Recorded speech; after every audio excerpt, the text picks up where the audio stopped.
dernier quart d'heure de Smart Bourse. Chaque soir, c'est le quart d'heure thématique, un thème ce soir qui va nous permettre de sortir justement des marchés boursiers pour aller regarder du côté du private equity.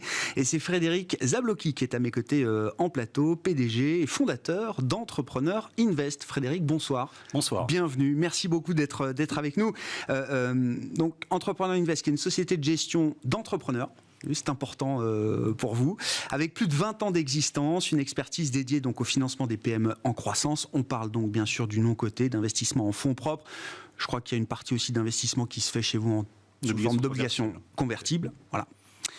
Comment est-ce que vous positionnez déjà dans cette industrie du non-coté? Et puis on parlera de ce qui est peut-être le grand sujet des prochaines années, la démocratisation du private equity. Mais déjà, quel est votre positionnement et la proposition de valeur dans cette industrie du non-coté? Alors effectivement, le non-coté, c'est assez vaste. Donc nous, on se situe vraiment dans l'investissement dans les PME françaises. Donc depuis 20 ans, on a investi dans plus de 200 PME françaises de croissance. Alors on est un généraliste, on fait bien sûr de la tech, à peu près 50%, mais aussi de l'industrie, du service, on a fait même dans l'hôtellerie de plein air, des campings, donc tout à fait généraliste. Après, on a monté au niveau du ticket. On a commencé par des tickets de 1 million et maintenant on est plutôt autour de 4 millions d'euros. Ce qui fait qu'on est dans ce qu'on appelle des sociétés rentables, où on passe de l'être avec une croissance relativement forte. Et on est avant quelques grands fonds connus de la place, comme des Ardian, des Capza, qui reprennent un petit peu, ou des gens de la dette, qui après avoir monté, je dirais, le chiffre d'affaires à un certain niveau, l'objectif pour nous, c'est de dépasser la PME européenne à 50 millions d'euros. Et bien là, les gens reprennent le relais derrière nous. Ouais. Moi, ce qui m'intéresse, et c'est quelque chose justement de très intéressant dans le private equity, qui rejoint cette idée d'impact. C'est-à-dire que vous avez des participations importantes dans ces entreprises et donc il y a cette idée d'accompagnement et qui va au-delà de seul aspect financier, Frédéric. Cet accompagnement et cette notion d'engagement, quel est le niveau justement d'accompagnement que vous mettez vis-à-vis de ces entreprises et de ces sociétés dans lesquelles vous investissez et où est-ce que vous mettez l'accent justement sur cette partie, j'allais dire presque extra-financière de votre travail? Alors vous avez raison de dire, c'est très important pour nous, dans le private equity, comment nous on le pratique, on veut donner du sens à notre métier, notamment vis-à-vis des épargnants, parce qu'ils demandent de plus en plus du sens. Le sens, c'est quoi? C'est construire les emplois de demain en France, des bons emplois, c'est-à-dire des emplois qualifiés, et garder bien sûr les centres de décision en France. Ça, c'est notre ADN chez nous. Alors l'accompagnement, il faut quand même rester à sa place. Attention, on est minoritaire. D'accord, donc on laisse les managers gérer. Néanmoins, on peut apporter notre expérience. Alors, dans quel domaine? Notamment dans la constitution des équipes, tout ce qui est autour des relations humaines. Ça, on a quand même beaucoup d'expérience entre associés. Comment bien répartir le travail. Comment aussi bien recruter, parce que c'est de plus en plus important de faire venir les talents. Donc ça, vraiment, on insiste. Aussi, tout ce qui est ce qu'on appelle les build-up, c'est-à-dire comment créer plus vite en croissance externe, que ce soit en France ou à l'étranger. Ça aussi, on a quand même beaucoup d'expérience derrière. Et donc, on essaie de donner tous ces, petits secrets que les entrepreneurs n'ont pas. Parce que acheter une entreprise concurrente, ils le font une fois dans leur vie. Alors que nous, c'est quelque chose qu'on fait depuis des années. Si on prend un exemple très simple, quelqu'un est venu nous voir pour acheter une école d'esthétisme au niveau BTS, CAP. Donc ça, c'était il y a 6 ans, avec un plan de build-up. 6 ans après, il y a 90 écoles, le groupe. C'est un succès extraordinaire. Quel accélérateur! Quel accélérateur! Extraordinaire. Et donc à partir de là, c'est plus nous, c'est d'autres fonds à qui on passe la main pour encore continuer cette croissance. Donc ça, c'est vraiment intéressant, l'aspect de build-up, l'aspect de concentration des marchés. On le voit bien, de plus en plus, il y a un aspect de taille qui joue. C'est une question que j'aime bien poser aussi aux investisseurs en fonds propres, dans le capital investissement. Est-ce que vous êtes des investisseurs qui sont bien accueillis aujourd'hui par les managers, par les actionnaires historiques des sociétés dans lesquelles vous investissez? Je dis ça sachant que, est-ce qu'il y a encore une forme de quiproquo quelque part ou de mauvaise compréhension entre le capitalisme familial et le monde de l'investissement en fonds propres, du capital investissement? Est-ce qu'il y a, je ne sais pas, peut-être des images du passé qui marquent encore certains managers, certains patrons et certains actionnaires familiaux? Ou est-ce que les choses de ce point de vue-là ont beaucoup évolué? Alors moi, j'ai l'impression que ça a beaucoup évolué.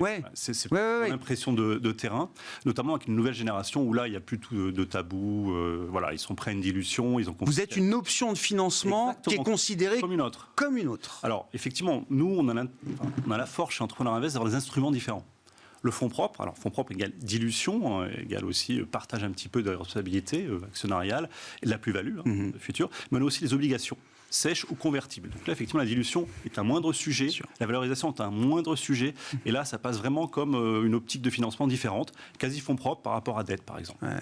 Et donc ça, c'est beaucoup plus simple, je dirais, au niveau de l'admission des entrepreneurs. Néanmoins, on voit de moins en moins quand même cette petite faiblesse française à vouloir garder chez soi, ne pas ouvrir son capital. J'ai l'impression que ça change. Ouais. Ouais. Et alors, la question qui devient le nouveau mantra de toute l'industrie du non-coté, il faut démocratiser le plus possible le private equity. Alors, derrière cet affichage ou cette volonté qui est affichée par beaucoup de vos confrères et consoeurs dans cette industrie, Frédéric, comment vous vous positionnez ? Est-ce qu'effectivement c'est une classe d'actifs qui mérite d'être plus populaire? Et quand je dis populaire, il faut qu'on parle du ticket d'entrée pour entrer dans un de vos fonds, il faut qu'on parle de la liquidité aussi de ces produits, donc de l'éducation qui va avec. Comment vous réfléchissez à ces sujets et quelle place vous voyez in fine pour le private equity demain dans la gestion et l'allocation de l'épargne des Français au sens large? Pour moi, c'est vraiment très important. On aurait dû commencer avec ça. On peut commencer parce que ça fait quand même 10 ans que j'essaye de passer cette idée de démocratiser le private equity. Et c'est que depuis 1 ou 2 ans qu'on sent vraiment une demande. Avant, on était plutôt, démocratisons, mais ça restait entre cas. Le message restait bloqué, restait bloqué, je dirais, à certains privilégiés hauts revenus, je dirais, institutionnels et hauts revenus. De plus en plus, on démocratise, je dirais, des gens fortunés, mais on va de plus en plus vers des gens moins fortunés, dans une optique de diversification. Alors, bien sûr, j'appelle diversification, parce que private equity, dans la durée, il y a des chiffres qui montrent que c'est plus rentable que les marchés cotés, c'est surtout moins volatile. Et ça, c'est très important. On le voit en ce moment quand même, il y a de la hausse, il y a de la baisse. Moins volatile parce qu'on n'a pas de valorisation quotidienne. Oui, et parce que c'est pas pareil. Le problème du marché coté, c'est que vous avez les fondamentaux des entreprises, mais vous avez aussi d'autres fondamentaux techniques. Et ça, vous savez très bien que... Les flux, le positionnement, il y a des fois, il y a les flux rentrants, ça fait monter, il y a les flux sortants, ça fait baisser, quelle que soit la qualité de l'entreprise. Et c'est vrai qu'il y a moins d'informations aux entreprises. Donc, en fait, on a la possibilité de créer de la valeur pendant 5, 6 ans, 7 ans, ce qui est relativement long, mais ce qui est quand même un avantage très fort du private equity. Donc, on voit bien quand même que les rendements sont meilleurs. Néanmoins, il y a quand même des difficultés. La difficulté, c'est pas une difficulté, c'est une contrainte, le temps. Ouais. Ne mettez pas votre argent en private equity si vous devez sortir dans 1 an. Ce n'est pas le produit adapté, clairement. Après, il y a aussi les montants. Alors là, c'est là où on dit que l'amortisation arrive. Donc vous avez différents types de fonds. On a des fonds, ce qu'on appelle les FPCI, qu'on rentre à peu près à 100 000 euros minimum. Et puis il y a les FCPR. Et nos FCPR, on peut les atteindre jusqu'à 1 000 euros. Alors, ce n'est pas le niveau moyen, mais c'est possible. C'est agréé AMF. Vous pouvez les trouver chez les bons CGPI et qui en travaillent, mais aussi en assurance vie chez certains, comme AXA, par exemple, qui prennent nos fonds. Et ça permet de démocratiser, justement, à une population qui va mettre peut-être 10 000 euros dans un fonds, tout en mettant 50 000 euros en bourse et peut-être une assurance vie à 100 000 euros à côté. Cette population qui est vaste. Oui, je sais bien, justement, qu'elle est vaste, Frédéric. Est-ce qu'elle a les codes, l'éducation à la finance, qui lui permet justement de comprendre, d'appréhender le rendement risque, le risque et le rendement qui va avec, mais c'est pas un produit comme un autre. Alors c'est pour ça que nous ne le vendons pas en direct.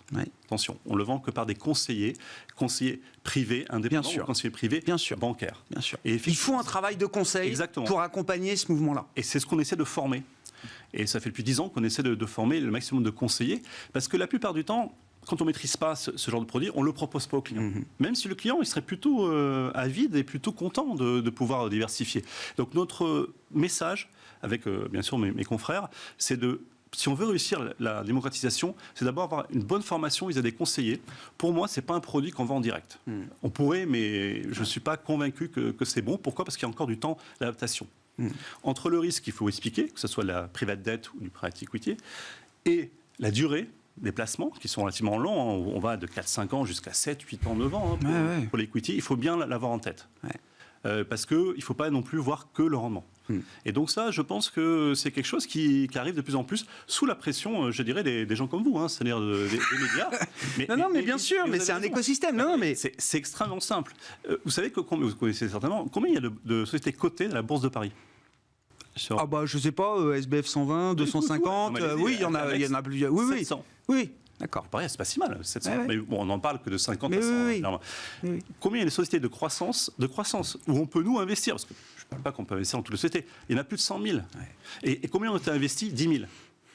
C'est les données de France Invest. Vous voyez, c'est pas le même terrain de jeu. Non. 95% de l'économie française est non cotée. Pourquoi ne pas s'intéresser? C'est une question. Alors effectivement, c'est plus compliqué d'entrer. Est-ce qu'il faudra apporter, mais ça c'est peut-être plus une question pour l'assureur, vous citiez AXA qui distribue certains de vos produits dans son fonds général, est-ce qu'il faudra à un moment trouver des réponses innovantes aussi sur la liquidité peut-être de ces produits? Ça vient, il y a eu des lois, par exemple, un assureur peut très bien livrer en titre en cas de sortie lors de son contrat. Nous, il faut savoir que s'il y a un décès ou une invalidité, il y a la possibilité de sortir en cash. Donc déjà, c'est pas si mal. Après, je fais attention, il ne faut pas tordre les produits. Et il ne faut pas dévoyer, mais bien sûr. Il ne faut pas tordre le produit. Je préfère que quelqu'un ne prenne pas plutôt qu'il se trompe sur la durée notamment. Merci beaucoup Frédéric. Discussion à poursuivre effectivement parce que c'est vraiment un mouvement de fond alors qui est naissant aujourd'hui mais qui a vocation à prendre de l'ampleur. Frédéric Zablocki, le PDG d'Entrepreneur Invest qui était avec nous, l'invité du quart d'heure thématique de Smart Bourse ce soir pour parler de Private Equity. On se retrouve demain en direct à 12h30 sur Bismart. Merci de m'avoir invité.